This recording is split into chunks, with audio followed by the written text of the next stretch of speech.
In a world drowning in noise, where words are often cheap and silence is mistaken for weakness, one man stood tall, speaking not for applause, but for truth. Dr. S. Jaishankar, India's voice to the world, delivered just 60 seconds of clarity, courage, and conviction, and in those 60 seconds, the world listened. This wasn't just a speech. It was a moment, a line drawn in the sand. A reminder that diplomacy isn't about how long you speak, but how deeply your words cut through hypocrisy. Tonight, we revisit that moment, the minute that shook boardrooms, newsrooms, and war rooms alike. This is Jaishankar's 60-second speech that shocked the world. Would you like a cinematic background suggestion, or animated video intro text to match this as well? India's foreign policy voice became unignorable, exposed Western hypocrisy, and asserted national sovereignty without apology, redefined power through brevity and clarity in just 60 seconds. Jaishankar broke through the clutter of diplomatic niceties and delivered a piercing message that shattered the global double standards long upheld by powerful nations. His strategic use of silence between bold statements was not hesitation. It was intention. Each pause echoed louder than entire speeches made by others. He didn't need to raise his voice. The weight of his words spoke volumes. In that moment, he flipped the script on international hypocrisy, revealing how some nations bend principles when convenient. His calm, deliberate tone served as both shield and sword, cutting through narratives, challenging the status quo, and reminding the world that silence, when used wisely, can be the most powerful form of resistance. Jaishankar's 60-second speech marked a turning point in how India's voice is perceived on the global stage. For decades, India was often seen as a restrained participant in international affairs, measured, diplomatic, but rarely commanding headlines for bold, unapologetic statements that changed in one concise, powerful moment. With unwavering composure and clarity, Jaishankar presented a vision of India that was confident, sovereign, and unafraid to challenge dominant narratives. He didn't speak to please. He spoke to represent 1 billion people with strength and precision. In those few lines, he exposed how India's foreign policy is no longer reactive or defensive. It is strategic, assertive, and grounded in self-respect. This speech wasn't just about responding to criticism, it was about reframing the conversation entirely. When he spoke, the world was forced to listen, not out of courtesy, but out of necessity. He articulated what many nations think, but rarely say aloud. That's why the impact was so immediate and so widespread. Jaishankar's delivery underscored a new era in which India no longer waits for approval from Western powers. It was a statement that India will chart its own course and speak its truth, even if that disrupts comfort zones. His words echo far beyond the conference room. They became headlines, social media clips, and diplomatic reference points. Allies took notice. So did critics. And in that brief speech, India's position transformed from being one among many to one that shapes the narrative. This moment wasn't accidental. It was the result of years of evolution in India's global posture. Jaishankar simply distilled it into a minute.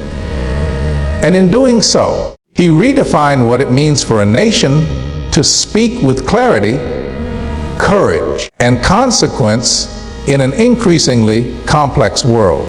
In just 60 seconds, Jaishankar exposed a truth many have long whispered, but few dared to declare so boldly. Western hypocrisy. With carefully chosen words, he held up a mirror to the global powers that have, for decades, dictated the rules of engagement only to bend or break them when it served their own interests.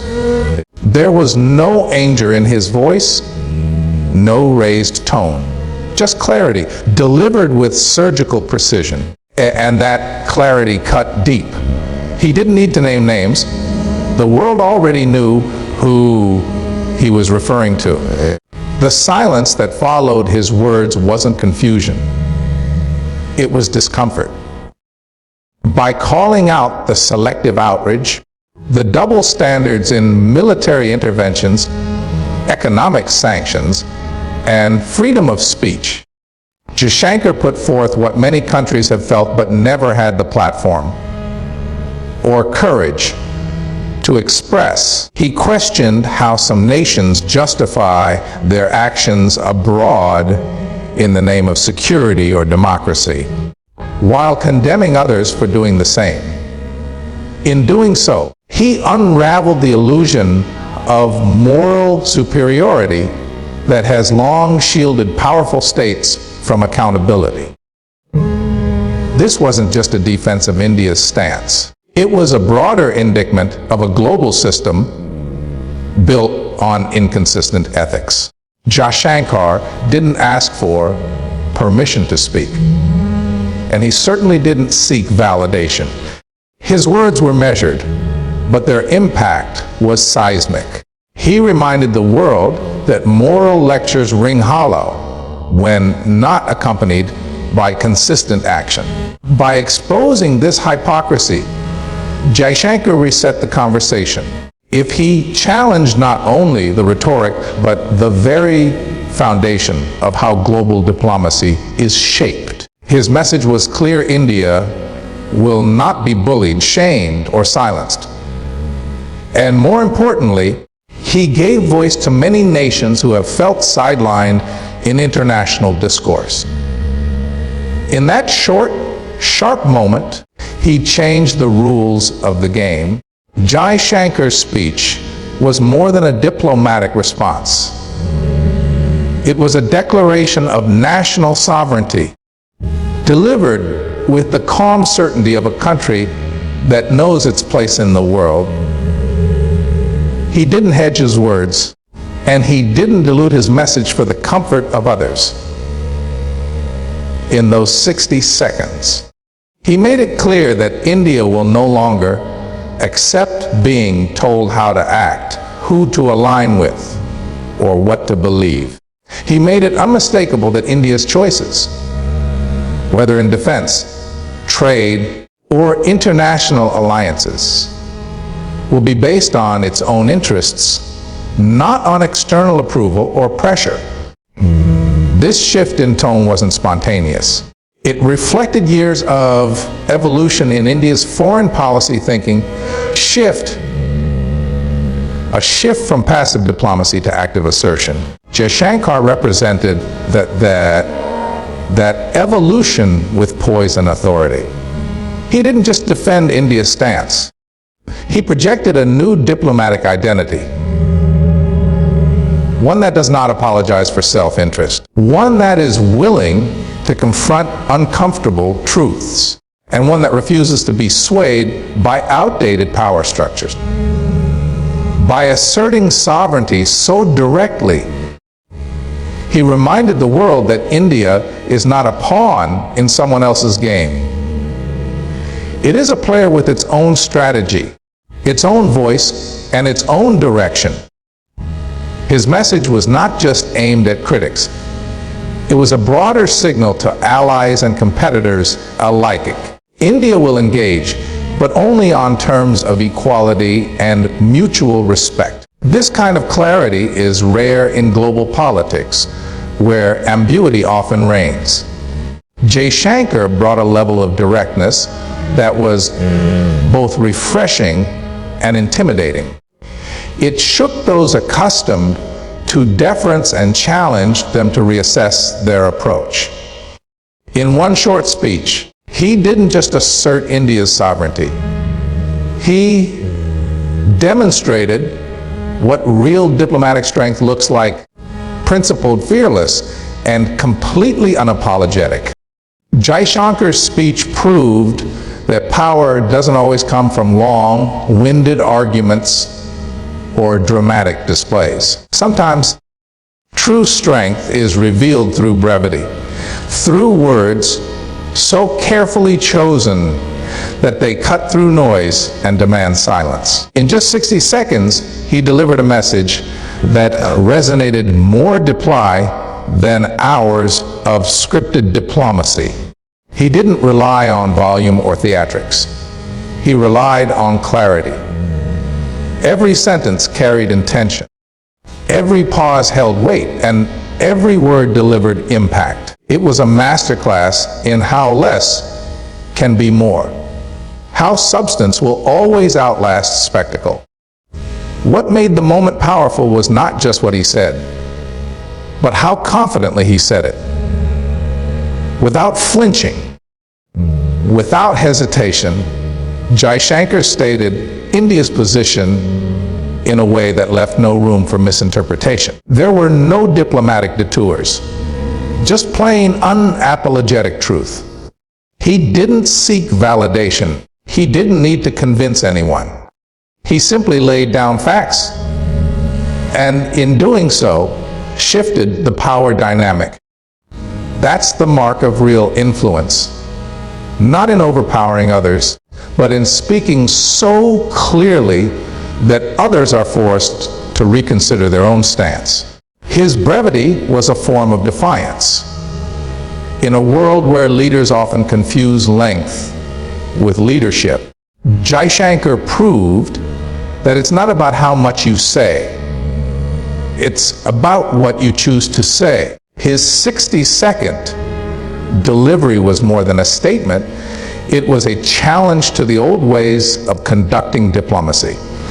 He didn't follow the script. He rewrote it. And that's what shocked the world. Not just the content, but the calm confidence it came wrapped in. By choosing brevity and clarity, Jaishankar showed that India is not just participating in the global conversation. It's shaping it. His speech wasn't long. It was sharp, and that sharpness is what made it unforgettable. And so, in just 60 seconds, a moment was born that echoed far beyond the walls where it was spoken. Dr. S. Jaishankar didn't need grandstanding. He didn't need applause.